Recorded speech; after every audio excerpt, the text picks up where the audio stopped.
안녕하세요, 크립토 노마드입니다. 요즘 크립토 시장에는 하루에도 호재성 뉴스와 악재성 뉴스가 혼재되면서 확실한 전망이라는 것 자체가 불가능한 상황이 계속되고 있는 모습입니다. 그래도 다행인 것은 잡 알트부터 준 메이저급 코인들까지 정도의 차이는 있지만 펌핑의 모습을 보여주면서 한동안 이어졌던 절망감을 뒤로하고 어느 정도 기대감을 갖게 만드는 것 같습니다. 요즘 비트코인과 이더리움에 대한 이런저런 전망들이 계속해서 나오고 있어서 누구의 말이 더 신빙성이 있는지 가늠하기도 쉽지 않은 상황입니다. 비트코인이 14만 달러까지 간다. 비트코인이 다시 3만 달러 아래로 내려간다. 이더리움이 비트코인을 넘어설 것이다. 너무 극단적인 희망과 절망을 겪을 수 있는 상황들에 대한 전망이 쏟아지고 있는 겁니다.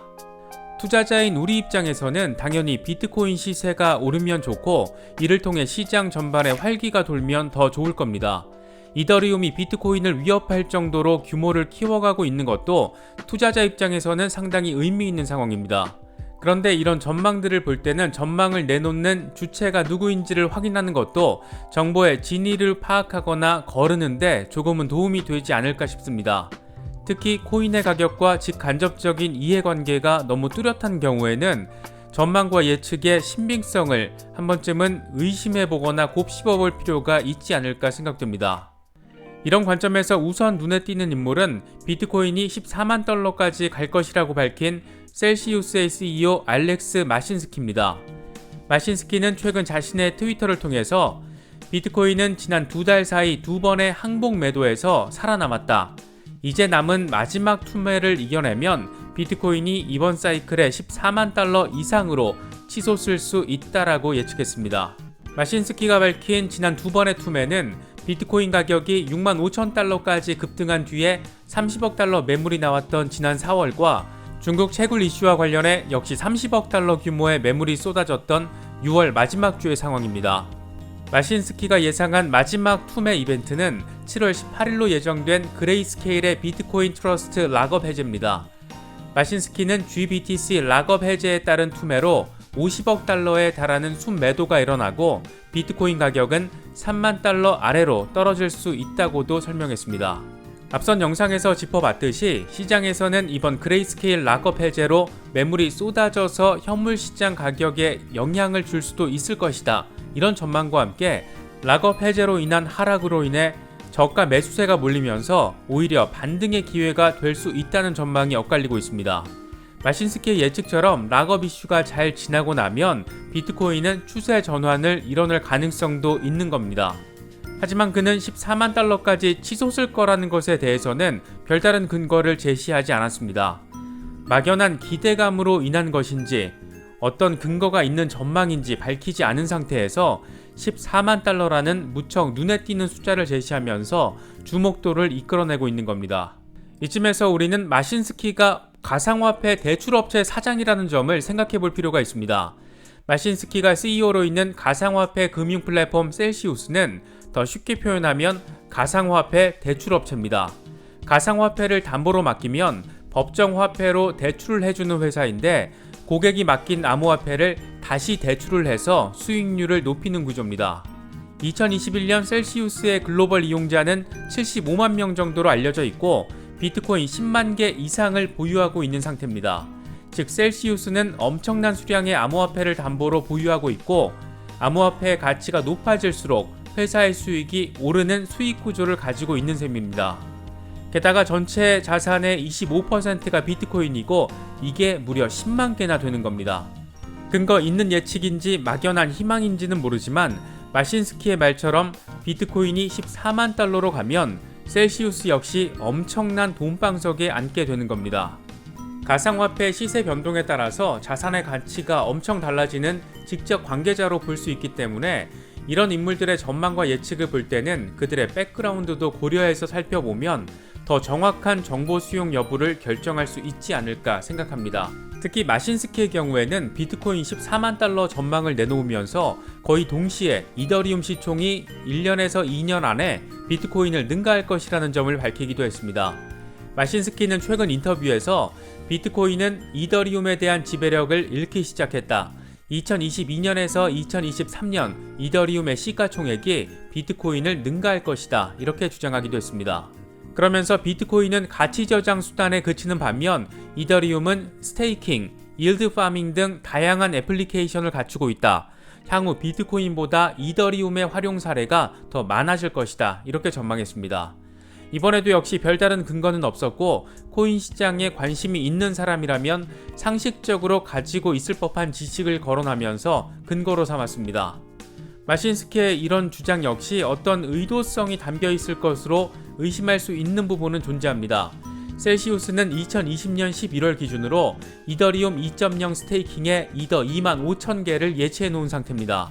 스테이킹 당시에도 셀시우스 커뮤니티의 새로운 수익원이다, 이렇게 강조했던 만큼 이더리움의 가치 상승은 그의 수익 상승과 직결된다는 점을 알 수 있습니다. 물론 내가 투자한 코인의 가치가 상승한다는 것은 반가운 소식입니다. 비트코인이 14만 달러를 가는 것도 좋고 이더리움이 비트코인 시총을 넘어서는 것도 투자자에게는 반가운 소식이 될 수 있습니다. 하지만 이런 엄청난 변화에 대한 전망을 내놓으면서 별다른 근거도 없고 특히 자신이 운영하는 회사의 수익과 직접적인 관계가 있는 발언이라는 점에서 막연히 좋은 전망, 막연히 반가운 전망이라고만 생각해서 수용하다가 말 그대로 막연한 희망회로에 빠지기도 쉽다는 점을 생각해 볼 필요가 있습니다. 말의 맥락과 이면의 배경이 중요한 이유이기도 합니다. 그만큼 정보를 수용할 때 좀 더 면밀하게 정보를 살펴볼 필요성이 있다라는 점을 강조해서 말씀드리고 싶습니다. 마신스키와 같은 사례는 사실 엄청 많습니다. 일론 머스크도 크게 다르지 않습니다. 비트코인을 띄워서 회사 이익을 늘리려는 측면에서는 정도의 차이가 있을 뿐 도찐개찐입니다. 이런 측면에서 우리가 특히나 주의해서 바라봐야 할 정보는 이른바 월가 대형 투자은행들의 발표 내용들입니다. 앞서 모건 스탠리가 이더리움이 비트코인을 뛰어넘을 4가지 이유를 제시하면서 시장의 주목을 받았습니다. 당시 모건 스탠리는 에너지 사용량, 업그레이드, 분산형 금융, 탄소 배출량 이런 것들을 비교하면서 이더리움이 비트코인을 따라잡을 것이다, 이런 점을 강조했습니다. 이에 앞서 JP모건은 지난 4월에 이더리움이 장기적으로 비트코인보다 큰 성장세를 보일 것이라며 이더리움의 호의적인 전망을 내놨습니다.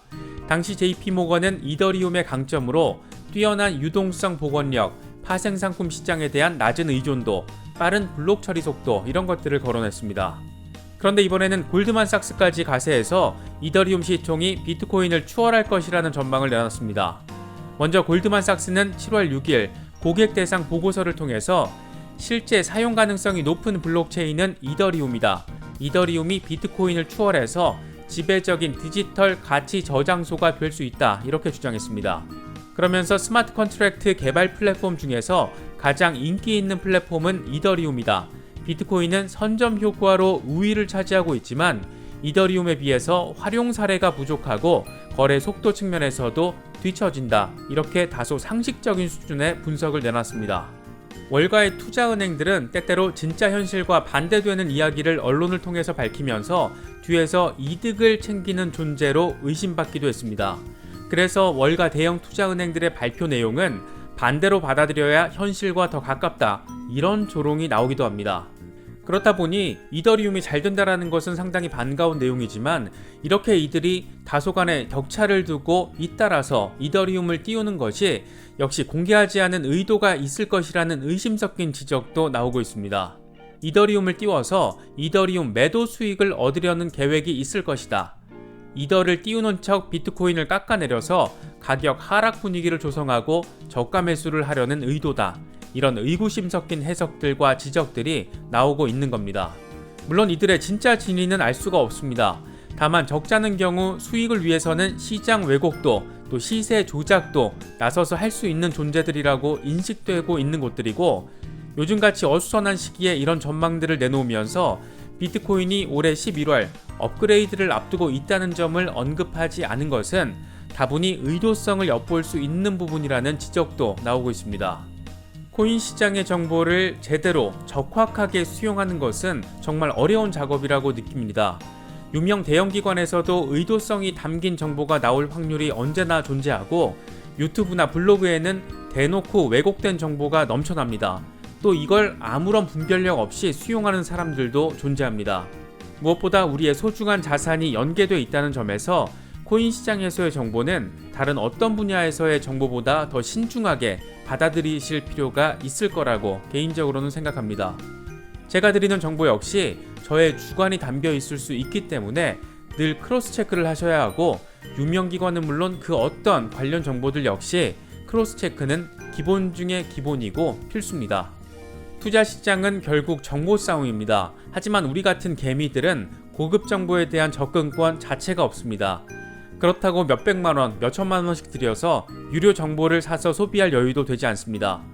결국 늘 긴장하고 날을 세우면서 예민하게 정보를 대하는 것만이 우리가 살 길이 아닌가 싶습니다. 저 역시 가능한 정제되고 또 객관적인 정보를 공유하기 위해서 노력하겠다는 말씀 함께 드립니다. 이번에 준비한 영상은 여기까지입니다. 영상이 도움이 되셨다면 좋아요와 구독, 또 알림 설정을 부탁드립니다. 언제나 성투하실 수 있기를 기원하겠습니다. 시청해주셔서 감사합니다. 지금까지 크립토 노마디였습니다.